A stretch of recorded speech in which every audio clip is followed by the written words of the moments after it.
Hello and welcome to a very special edition of The Breakdown. We have the World Cup winner with us, the very special Bryan Habana. We won't go into all his accolades at the top of the interview. We'll of course talk about them as we go on. And very happy that Sudarshana and myself are joined today by Bryan. Bryan, it's wonderful to have you here in Sri Lanka, and it's an absolute privilege for both of us to be able to sit and talk to you. Let's start at the beginning. How are you in Sri Lanka? What brings you here apart from that thing behind you? Very special. Obviously Sri Lanka is a very big cricketing nation. I got to meet Maharaja Warden a few years ago.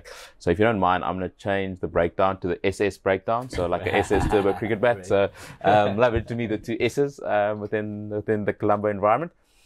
I think it's brilliant. I got a call from Mastercard a few months ago and saying they really want to have a priceless moment of taking the Rugby World Cup trophy to Sri Lanka. And if I hadn't had met Mahela 5 years ago, I would have said, why do you want to do that? But having met Mahela and understanding the passion for the game of rugby, particularly at schoolboy or school rugby and club rugby perspective, it was a no-brainer for me to accept the invite and opportunity to come tour with this very special trophy that I get to hold without any gloves on, having won it in 2007, and take it to not just Colombo, but the various areas within Sri Lanka to allow people in a Rugby World Cup year understand what this means, the inspiration that it can start giving off, but more the hope that potentially can come with it, and understanding the power that sport has to play. So as a Mastercard ambassador, to be able to accompany this very special trophy and tell stories and let the values of rugby be portrayed by visiting this beautiful country was a no-brainer. So when the offer did come, it was easily accepted. Yeah, it's a great thing you mentioned about telling stories because it's part of the Sri Lankan culture, because our history wasn't written down way back in the day, and I'm sure it's part of the South African culture as well, the tribal culture. So what's your favorite story? What's your favorite rugby story that you have to tell us today? Yes, I got a lot. I think the favorite one I love telling, and it does involve this little cup. It was actually pre the 1995 Rugby World Cup. So I'm named after Brian Robson and Gary Bailey. Grew up wanting to be the next South African export into the English Premiership. And my dad, who'd played rugby in the apartheid era, didn't get the opportunities that I got presented with. Took us to a few of the training sessions where the Springboks, in the amateur days, literally had to drive in their own cars for a training session. So the last training before they went into the Rugby World Cup camp tournament, we went at the Wanderers Rugby Club, and the likes of it, James Moore, Lewis van Westhuizen, and Francois Pinot, Kitch Christie, the coach, was there. And as young boys, I was 5 years old, and we were getting autographs. Like, I'm never going to watch this off my arm ever. And once the training had concluded, we were all waiting outside the change room for autographs, and Francois Pinot came out. And I was like, oh no, Francois Pinot's the captain, got to get his autograph. And he called myself and two other boys to help him carry his bags to his car, because they didn't have a bus. They had to go jump in their cars, amateur day rugby. And I was like, just so stoked. I was helping the national captain carry his bags to the car. And on going to the car, like, Francois, you're amazing, wishing him well for the World Cup. And he said, no, don't go anywhere. And we're like, no, but I need to get back. And he said, no. And then he took out, 3 items of memorabilia, and he gave me one of his training jerseys. And I think I slept in that thing for about 5 years. I had training sessions in it, and it is actually still in a very special place in my home. And I want to say it was like, Joseph and the rainbow colored coat, but it was almost a passing on of a legacy. And I had never played the game before, but to then be inspired in that moment to get to the Rugby World Cup, be in Ellis Park, but then to 12 years later, reflect back on that moment back in 95 that not many people know. And I then got to share that story with Francois and tell him how integral what was pretty an insignificant moment for him, because, as a professional athlete, you give a lot of things away and you give memorabilia away. But for a young boy who had never played the game before to receive a garment from the national captain, who a few weeks later went on to lift this trophy aloft, was pretty special. Yeah, that is a wonderful story. Thank you for sharing that with us, Bryan. I'm going to ask you though, as a young boy, pre-95, so you come out of apartheid in 1992, so you've lived a good 10 years within that structure. Did you see a big shift when you came out? Or was there something that changed a little bit in the culture? So where we were very, I want to say, I don't want to use the word protected, but my parents, who were very much from the coloured environment or the mixed race environment of South Africa, not given opportunities. My dad, worked extremely hard and became a very successful businessman, working for one of the big retail chains. And as children, we got given a lot of opportunity and privilege in comparison to the average person of colour in South Africa. So I went to extremely good schools. I didn't have to struggle. I didn't, like Kolisi, wonder where my next meal is coming from. So I had white friends. I went to white schools. I had black friends, pink friends, coloured friends, Indian friends. So there wasn't, in my upbringing, this level of differentiation or discrimination either way. I never felt underprivileged. I never felt excluded from good opportunities. And we got installed with values of respect, firstly for yourself, for those around you. And for that, I'm extremely fortunate, because I do want to say I was potentially in a bit of a bubble that 60 to 70% of our country wasn't fortunate enough to be in. And that was because of the sacrifices of my parents. And that allowed me to be given good tools that would one day hopefully translate into success. But it was because of the upbringing. And I was probably a little bit oblivious to circumstances because we were protected and shielded from that. And my dad didn't let me understand that he was excluded from his local coloured rugby club because he went to go watch the Springboks play the Lions, in the early 80s. So I wasn't full to that. You only heard these stories a little bit later. So I was potentially a little bit oblivious to the history of South Africa. But then, even as a young kid, you don't understand the political volatility that came with apartheid. I was 92, I was 9 years old, when Nelson Mandela, and you see that experience and you're overawed with emotion and joy, and you see people. But I didn't understand that white people were scared for their lives. They were packing, large homes and storing up for potential, civil unrest because of, this coming out of apartheid where so many were discriminated against. So I was unfortunately a childlike oblivious to what was happening.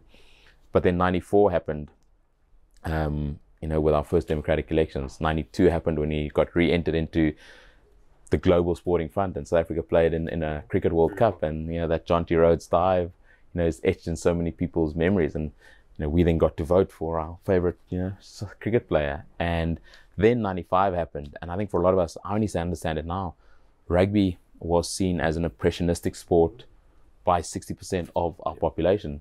So there was a lot of tension, there was a lot of unease when that Rugby World Cup. But then again, having pioneers, having catalysts, and someone like Nelson Mandela who understood the importance of sport, 27 years in prison, not holding a grudge, forgiving, but understanding the impact that sport could play in bringing people together, in breaking down barriers of race, of religion, of color, and seeing how he stood at the forefront of being a massive advocate for the Springboks wanting to do well in that World Cup, literally visiting the players and shaking their hands and telling Frans Nelson Mandela became the godfather to Frans Pino's two boys because of that moment and because of the impact they have. So as a young 9-year-old, 10-year-old coming out of apartheid, I was oblivious to the political turmoil, the volatility that sat and the fear that sat in many people's hearts, white, black, coloured, Indian.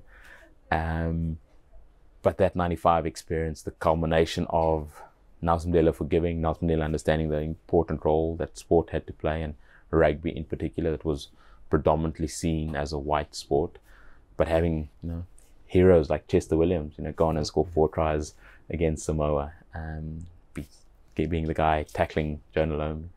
It was phenomenal. So as a young kid, you didn't understand, but it imprinted an incredible understanding of the power that sport has to change minds, to change mindsets, and to change perceptions of what was wrong and what can potentially be right. And how does that impact you now as an adult now who's aware of all this stuff? How does it impact the work that you do? I do want to say I'm still oblivious because a lot of people say, oh, you mean so much to the people of colour in South Africa. You mean so much to this. And I'm like, I'm just South African. And I think that's because of my upbringing. I don't see myself as, yes, I was the first player of colour, to go on and play 100 test matches, for my country, first player of colour, to win the IRB, World Rugby Player of the Year. But I don't see myself as that. I see myself as a South African, and I think as a South African, I understand the important role South Africans have to play as individuals, making our country a better place. So very much like Sri Lanka, South Africa is a developing market economy that has its problems. We have political instability and volatility. We have crime, we have corruption. And you think 30 years on from becoming the democratic alliance, you would have overcome the wrongs of the past, but we do have problems. And I think for me, I see myself as South African, and I think that's important, that we are all trying to make our country a better place. And unfortunately, a lot of our state-owned entities aren't doing that, and it's potentially going to take the private sector and individuals to really put their best foot forward in making our country a state that is as beautiful as our scenic nature is. But I think for me, it's about being South African, and as much as I understand the impact that I can play in instilling hope, instilling inspiration, it's about making the understanding that one is better than zero, and how you respect your fellow man or woman, how you respect yourself, and how you in your own community, in your own household, have an impact that makes good people, brings up good kids, and in so doing, has a long-term impact on the sustainability of South Africa, because it's going to take an uprising of strong individuals for the right reasons, to make this world a better place. And if you look globally, there's no perfect place in the world, and I'm extremely proud to be South African, even though I spent a bit of time overseas, playing for Toulon in France. But I still, I'm back in the country now, and particularly during COVID, seeing the impact that individuals could have. And someone like Kolisi is phenomenal. Yes, inspirational as a global superstar, but in his foundation, giving back. I'm trying the same with the Bryan Habana Foundation, laureates of, funding, 20 programs in South Africa. So there's a lot of individuals that need to put their best foot forward, because, we can't rely at this stage on our government to do that. So if as people, as individuals, we're ready to cantle that mantle, put on that cape and make a positive impact to those around us, this world, and not just our countries, will be in a better place. Bryan, just to take you back again to the 1995, like you said, despite having the change of elections, having the democratic elections, do you think the Rugby World Cup in 1995, whereas in South Africa, rugby was considered a white sport majority, but in 1995, Nelson Mandela supporting the Springboks, was that a defining moment in the South Africa's journey of transition into becoming a more democratic country? I'd love to think so. And no one can dispute the pivotal role that Nelson Mandela played in changing mindsets.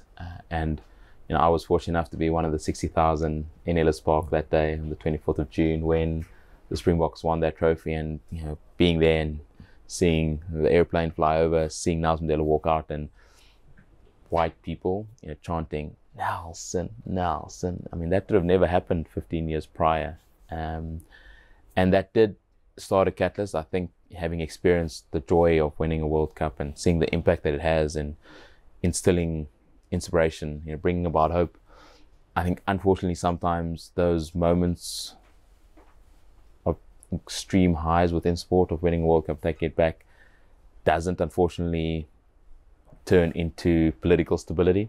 So it breaks down barriers. It allows people to dream. When I was winning a World Cup in 2007, Kolisi was watching it in a local bar called the Shebeen in South Africa, because his grandmother didn't have a TV in her house. He was a couple of years, 9 years younger than me, but he wasn't understanding, where his journey, he was going to school because he was wanting a meal because he hadn't eaten the night before. So those moments are massive in changing mindsets, understanding the power of teamwork, understanding what can be achieved if you put aside your differences, if you work towards a common goal. And it's a showcase of what is possible. Unfortunately, on a Monday, people are potentially more joyous, they're more positive, but they still got to go to work and they still got to go to a job, and it doesn't translate immediately to political stability. So it's a fleeting moment of what is possible, but that fleeting moment of what is possible doesn't then become a sustainable impact of how possible needs to be achieved, which I think is unfortunate. And I think Sri Lanka experienced it when you won a World Cup, you celebrate, you have the bus tour, and there's that joy, there's the emotion, there's the passion that is resounding. And as those that did it, you encapsulate in that moment and it's etched in your brain for all of time.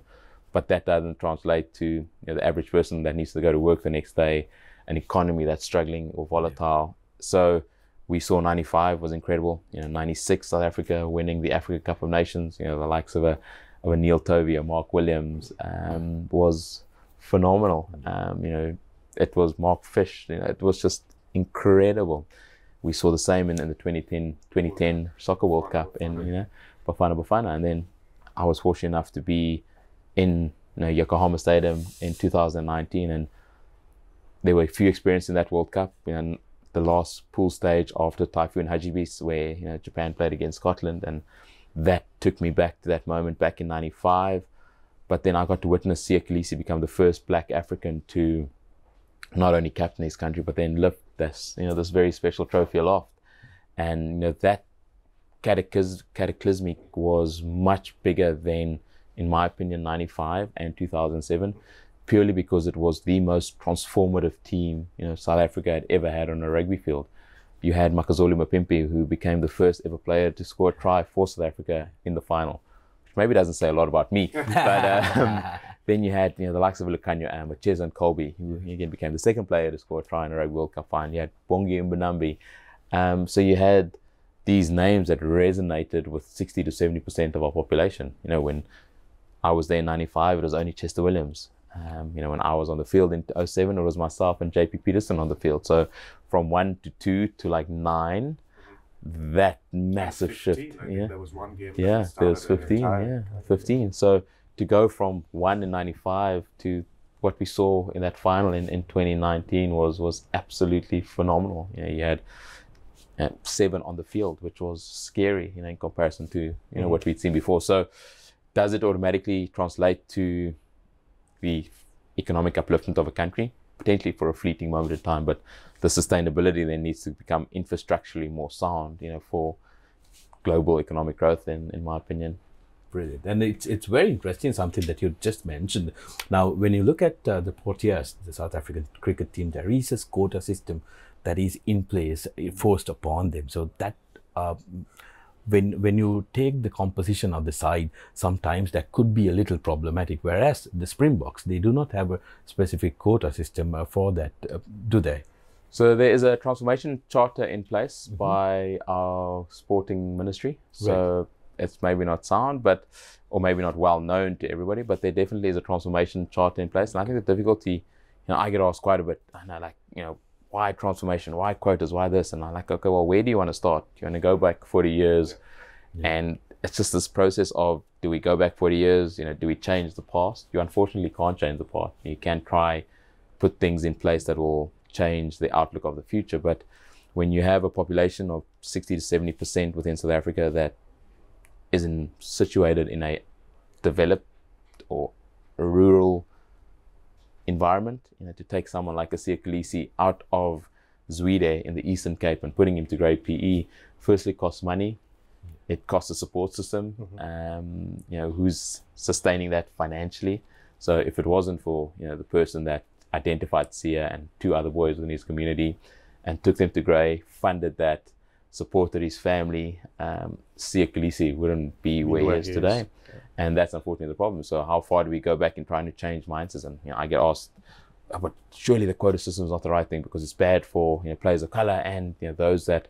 But I'm like, well, if we go back 40 years, not everyone got equal opportunities, and because of what happened 40 years ago, not everyone currently has equal opportunities. Because for someone in a undeveloped or rural area, shanty town in South Africa, to potentially want to get the sustainability of someone going to a Grey Bloom, for instance, where nutrition, physical wellness, all those mental wellness components are given to you, and you go back and you don't have that, and in a shanty town in South Africa, in a squatter camp. So there is an imbalance. At what point is that imbalance detrimental to the growth of the sport is difficult. I can't say, because I didn't come from a squatter camp. I got given every opportunity to succeed in life, and if I didn't do that, it was no one's fault but my own, for not grabbing the opportunity. And I think there's a stat in South Africa that says if you play schoolboy rugby in matric for your local school or whatever, the chance of you becoming a Springbok in the next decade, in the next 10 years, is 0.058%. Wow. There's only been 930 or 25 Springboks since the beginning of time. That's not since 92, that's even before that. I think that's even before that. Yeah. Only 925 Springboks since playing for the Springboks became a thing. And you think of how many boys, then, and girls now play rugby. So not everyone can become a Siya Kolisi, a Makazole Mapimpi, a Cheslin Colby, a Bryan Habana, a John Smith, a Francois Pienaar, unfortunately, whether you're white, black, but similarly, not everyone is given the same opportunity. And that then, unfortunately, needs to be looked at and rectified by sporting ministries, governing bodies. And I do think that governing bodies play an important role in trying to allow everyone to get a fair and equal opportunity. And you look at the cricketing team, and we've had a lot of success under, Abe de Villiers, Graham Smith, Sean Pollard, Kansi Grenier, pre the scandal. But not everyone had been given the opportunity to be given the right to play cricket at sport in school or further on for then. So I don't know what the answer is. Do I believe that having systems in place that tries to allow people the opportunity, because who's determining, if both are given the same parity, the same opportunity to succeed, do you then give someone of color or someone that's not colored that opportunity? That's not for me to call. I think we all would love to see the best players in their position representing their country, but it's also understanding that not everyone has been given the opportunity to become the best player because of previous circumstances, which is very difficult. And there's no simple answer to try to rectify the wrongs of the past, but there's also, things that need to try to be put in place to make sure that the rights of the future don't depend on the wrongs of the past. I think England cricket and Scottish rugby are very happy about the quota systems. But they definitely are. just as a one-word answer to the quota system, Bryan, I think Lukhanyo Am would be the one name that I think people would be able to put on there and say, wow, this guy has just wowed everybody else. But one moment that stood out for me from that 2019 final, he could have gone on his own, and he didn't. What does that say about the brotherhood and the quality of these players? It says a lot, and much like you, I honestly believe. So I was sitting in the comms box or in the studio with Brian O'Driscoll, Johnny Wilkinson, and Sir Clive Woodward, and I was like a kid in a candy store. I was jumping and screaming and going absolutely ballistic. And like yourself, I look at that moment, and I think the cohesion, the understanding, the brotherhood, the selflessness of that moment was indescribable. And you look at Lukhanyo Am and his rise to success. He was nominated as one of the players of the year from a World Rugby perspective last year. I think unfortunate to have got injured so early in the year, because I honestly believe he was en route to to really win it, and he was playing some phenomenal rugby. His leadership capabilities, he's not a extroverted in the public eye the whole time type of guy, and his rugby genius is on another level. And that moment in 2019 really encapsulated the cohesiveness of that team, the respect that they have for each other, and the selflessness with which they were playing the game, instilled by Rassie Erasmus, who'd come in 2 years prior into a rather dismal state of affairs for South African rugby. And I'm not sure if you guys have watched Chasing the Sun.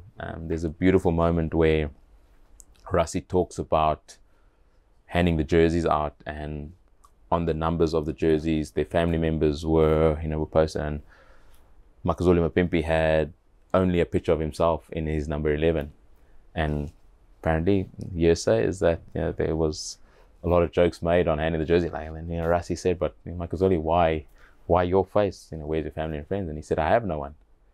And I think the selflessness of Lukhanyo Am in that moment was potentially because of what happened in a locker room or in the team meeting, where Lukhanyo's brothers were those around him, and Makazole then realized that that was a powerful moment, and Lukhanyo was inspirational and the catalyst thereof. So the brotherhood, the cohesiveness, the selflessness of that moment, I think, is etched in, particularly those that understand the history of South Africa's memories for a very long time. And again, Lukhanyo has then not only had that as a platform, but he's used it as a springboard to become, one of the best players in the world of rugby. And pre-95, would that have been possible for a player from the Eastern Cape who potentially didn't have a future and opportunity in the game of rugby?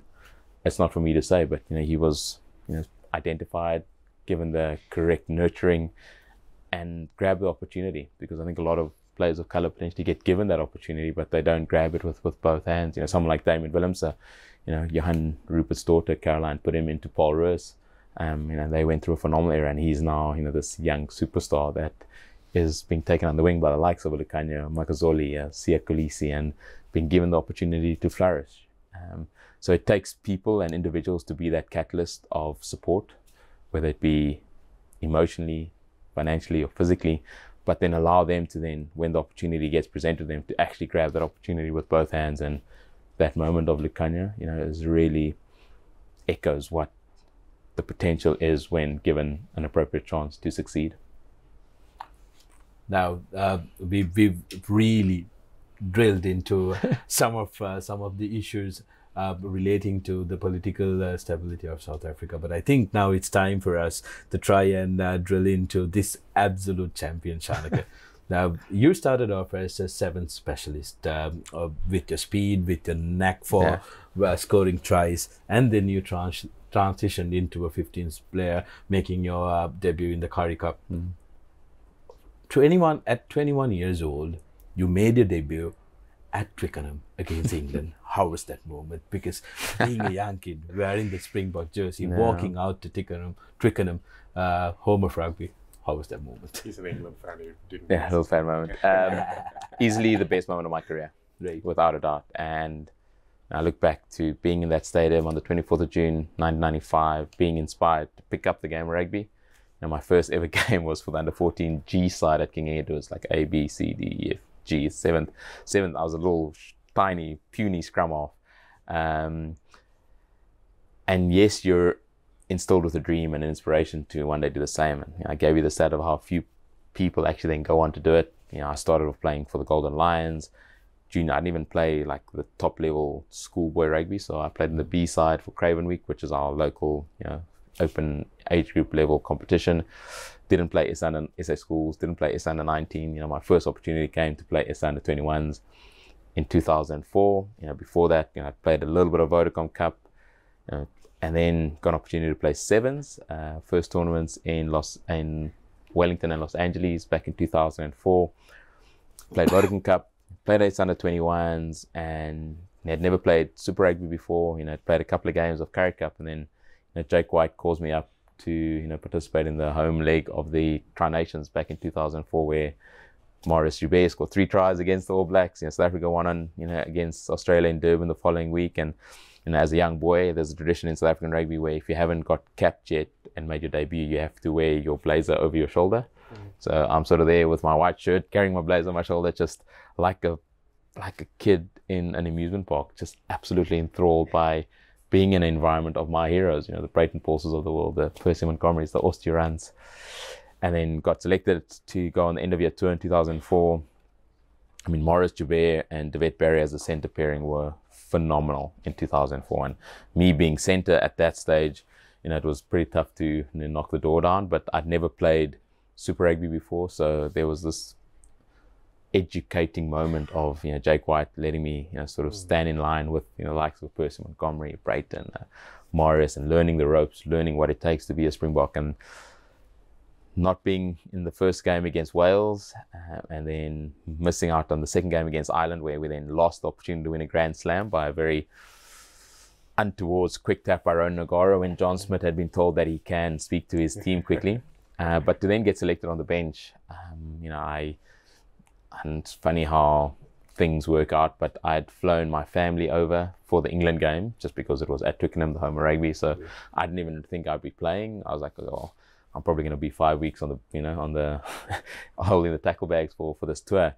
Then to be selected on the bench, and it was pretty special. Ernie Els handed us our jerseys, the day before the Test match, which was incredible as a South African legend. And sitting there, it was freezing. It was the 20th of November 2004. It was like -2 degrees, and I hate the cold, particularly if you play out in the back, like on the wing.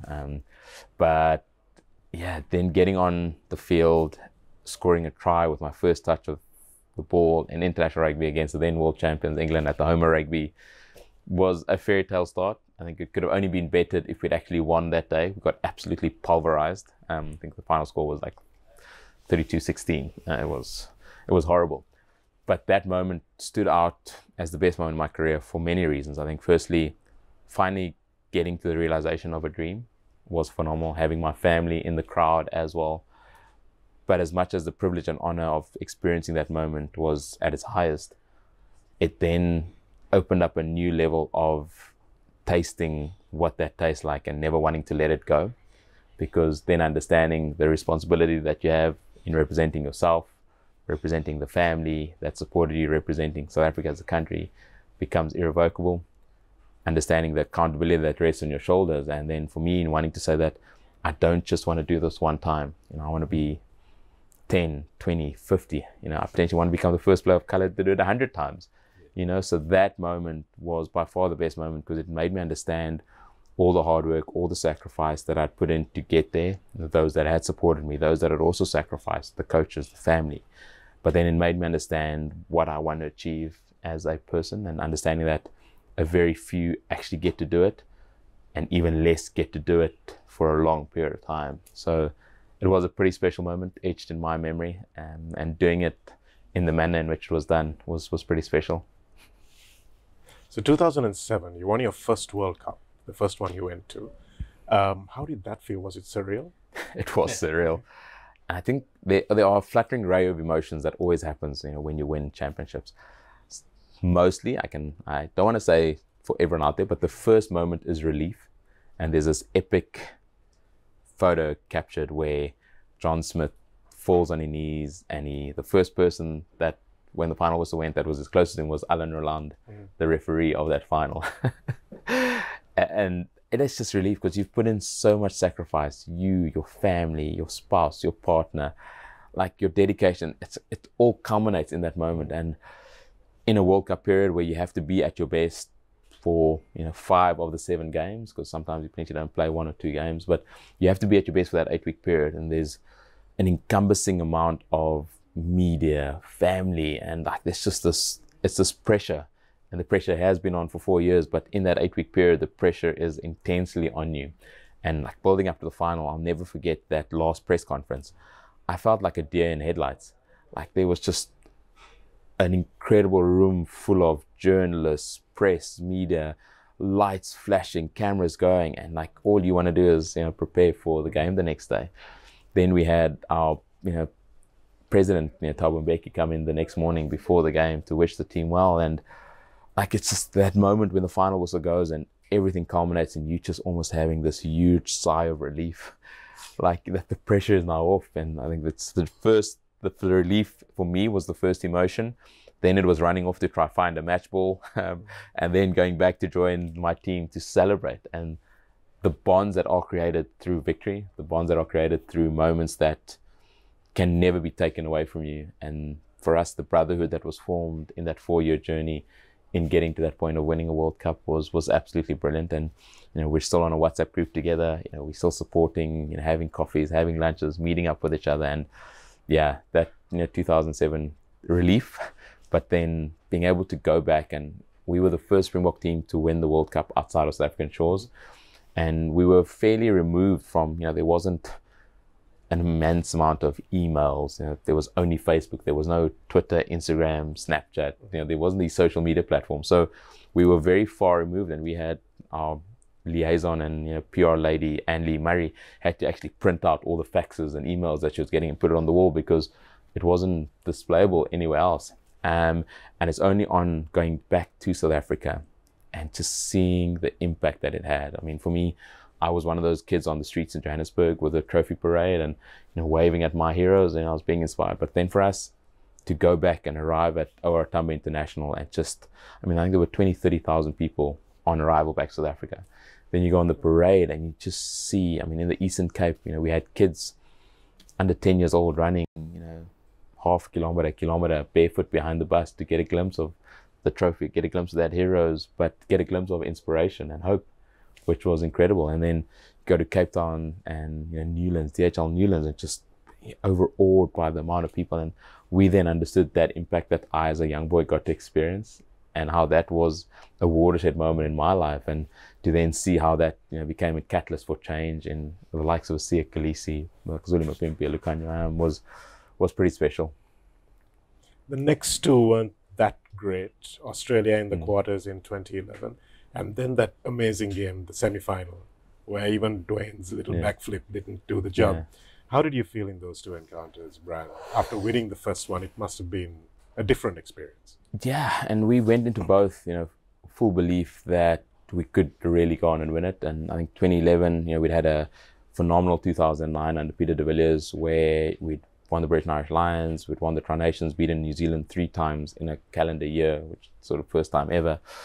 And then had a really poor 2010, but actually went into that 2011 World Cup with a lot of confidence in New Zealand. And in my opinion, we did really well to get to the quarterfinals. I, in my personal capacity, probably wasn't playing the best rugby, but we'd overcome Wales. We'd really done well against Fiji. So coming up against Australia, we were full belief that we'd win. And in my opinion, we probably played the best rugby together in that 2-year period against Australia. Unfortunately, there were some decisions that went against us on field, and that moment was probably one of the lowest points of my career, because I think my final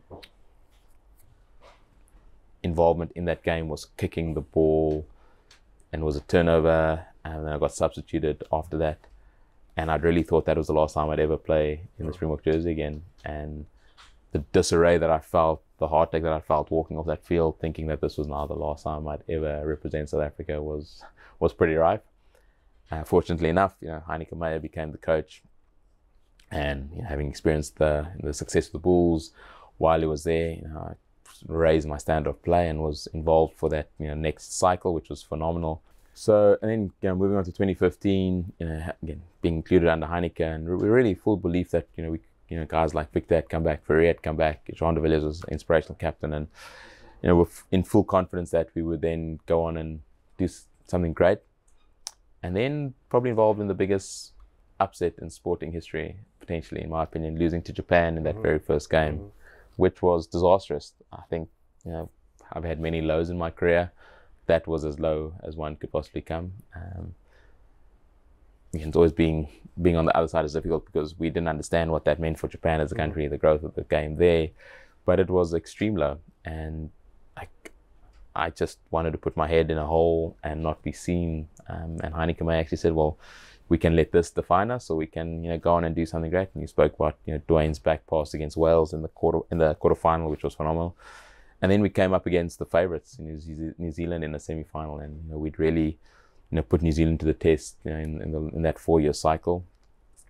And probably not the best game for me personally. I got a yellow card, but we were still leading when I got the yellow card. So that was pretty tough, and we were sort of in it. And then had that moment where Pat Lambert had an opportunity for goals, and we got called back because of an infringement, and lost a absolute epic clash against New Zealand. Bit of rain at the end. A bit of rain at the end. It's fair to say that test was much better than the final of the World Cup 2015. Yeah, it was a one-way route that New Zealand had. I mean, Dan Carter at his absolute best in that final. But unfortunately, sports like that, they can only be one winner. There were moments in that where even though we topped the group, we had the easier run in, but you still got to meet New Zealand. I think that's the thing about a World Cup. You have to be at your best for at least 5 of your 7 games. And we weren't good against Japan. We weren't good against, we were okay-ish against Wales, but we were probably at our best against New Zealand, and fair play to them. They put us to the test, and they came out victorious, and went into that final and absolutely dominated Australia. Would we have dominated Australia as New Zealand had done? I'd honestly like to believe so. But disappointing that 2015, my last experience in a Rugby World Cup, ended in us losing that semi-final. Yes, we won 3rd place, beating Argentina, but the joys and the despairs of sport, there can only ever be one winner. And as much effort as you put in, I think there's a sound reason why New Zealand, were so dominant in that 2010 to 2015 period. They were an insane group of players, you know, the likes of Richard McCaw, Dan Carter, Marnon, Conrad Smith, Kevin Mialamu, Ali. Like, it's just, you know, it's Too many to mention. It's too many to mention. You know, Julian Sevilla, 2015, you know, equal John Lerner my record of scoring 8 tries in a single Rugby World Cup men's tournament. So disappointing that it ended that way, but in so doing, again, the memories that live with you for the rest of time. You know, I'll never forget Marnon, who joined Toulon, you know, at the end of that season, and, you know, being able to celebrate a moment with him, congratulate him, but then share moments on the field. You know, a couple of months later, playing, you know, for club rugby in Toulon was pretty decent. 3 World Cups, 15 tries, joint highest top scorer in the World Cup, alongside a guy called Joan Alomu, who people may or may not remember. What's it like being up there with the greatest player the world has ever seen? Rugby's first global superstar. Yeah. Rugby's first global superstar.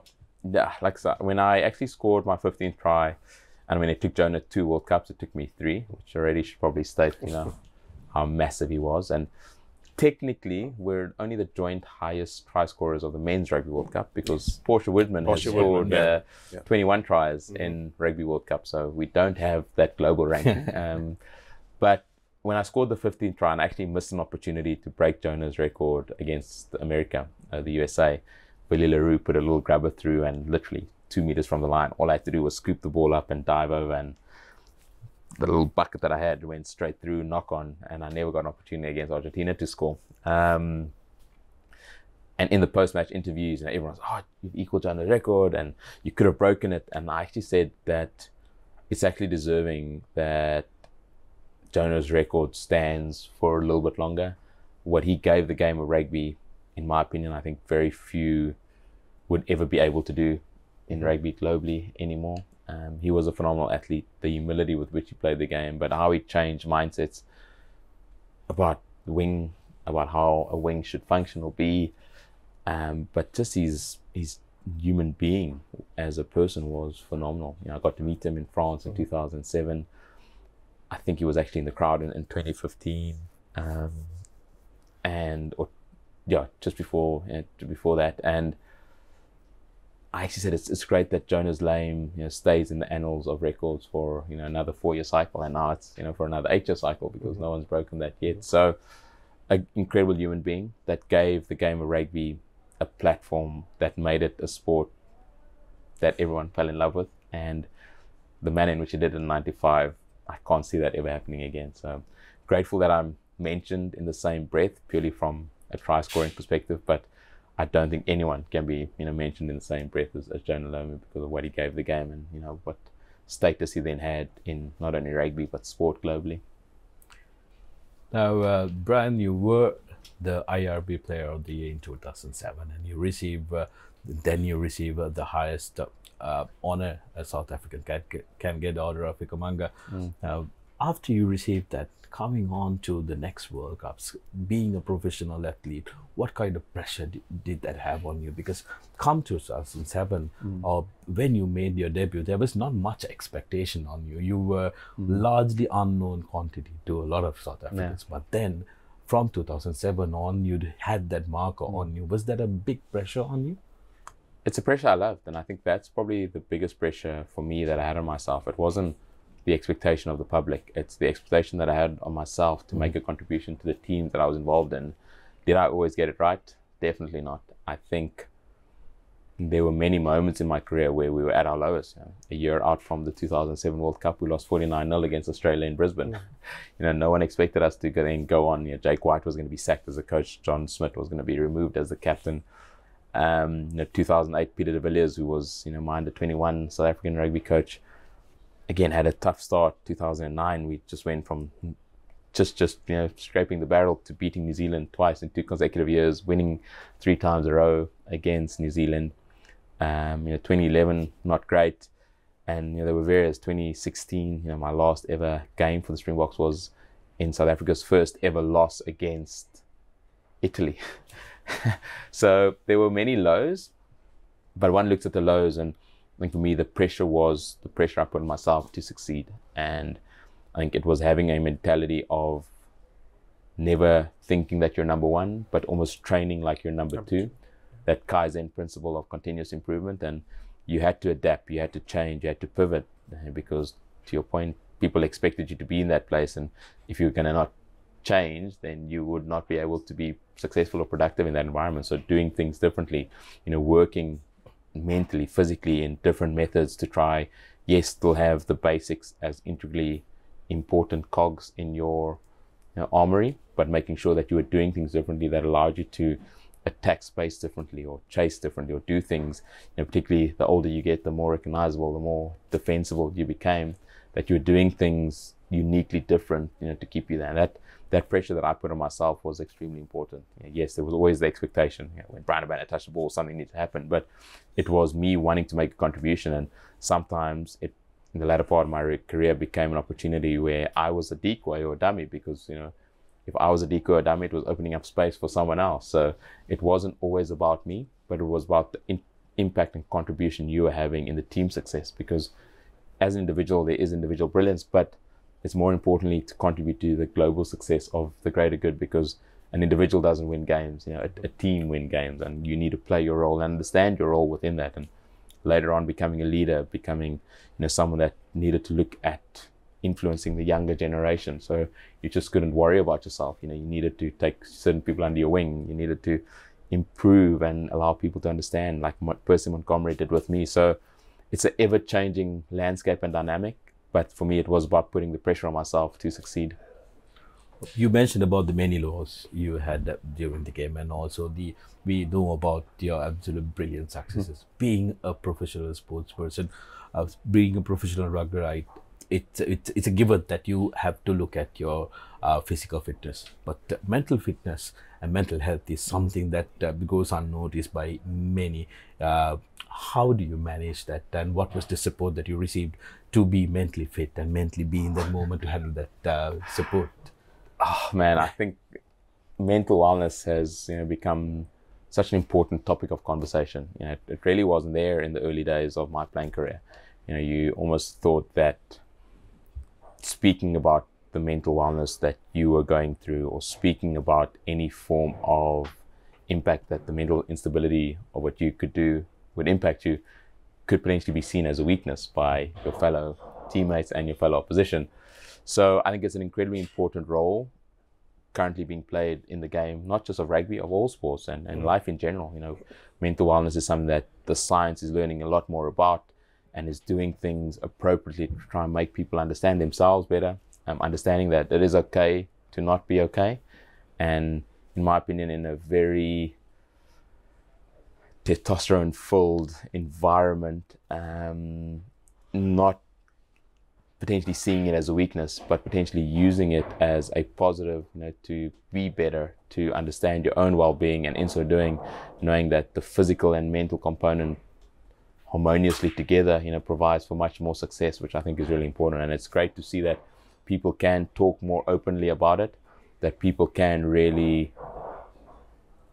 be comfortable in talking about their mental state, and in so doing, change mindsets, because the transition period is one that is extremely mentally challenging. When you potentially lose your identity, loss of income, all those things that come at you at a rate of knots, and all of a sudden you've got to enter a new environment. And if you can't mentally handle that, that then affects not only yourself, it affects your family unit, it affects your circumstances. And we've seen a lot of detrimental circumstances of players and athletes that have retired because they haven't paid special attention. And a lot is being done. Do I believe that more can be done? Definitely. But that needs the correct support, the correct sustainability for that to happen. But it's great that it can be so openly spoken about in today's world, which again, in the early days of my career, wasn't as common. Mm-hmm.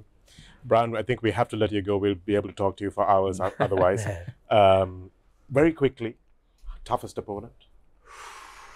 So not a direct opponent, and I tell this easily, Richie McCaw. And the reason I say that is whenever you played against the Crusaders, whenever you played against the All Blacks, coming in on a Monday, the first thing everyone talks about is how do we nullify the Richie McCaw threat? Like it literally is the area, and like you look at videos, you do your analysis, and the forwards say they're going to be up for him, physically, they're going to dominate him, at the breakdown, dominate him in the tackle. But what Richie was able to do over his period of time playing the game, become the first player to not only win 100 games, but captain the All Blacks in 100 I mean, like, his records speak for himself, being the first player to consecutively lift, this little trophy in 2011 and 2015. 2011 playing with a broken foot. 2015, his body absolutely shattered. And you tried your best to nullify that threat. You tried your best to make sure that it didn't impact the outcome of the game. And what he managed to do, and not only leading that All Black team, the manner in which he was physically able to do what he did was absolutely spectacular. One of the hardest guys that ever played the game, and many tried to physically impose themselves and hurt him. And every time Richie just stood up again, and I think his records speak for himself. But the manner in which he really became a spokesperson for the game of rugby is pretty spectacular. Well, you're not doing too bad yourself, Brian. May say so. Mm-hmm. It's been great having you on the breakdown, Brian. From Sudarshana and myself, it's been a once-in-a-lifetime opportunity. Thank you so much, and we hope to see you on a longer trip to Sri Lanka. Definitely a lot more golf and maybe some surfing down south. I heard it's pretty good. Sudarshan says he'll teach me.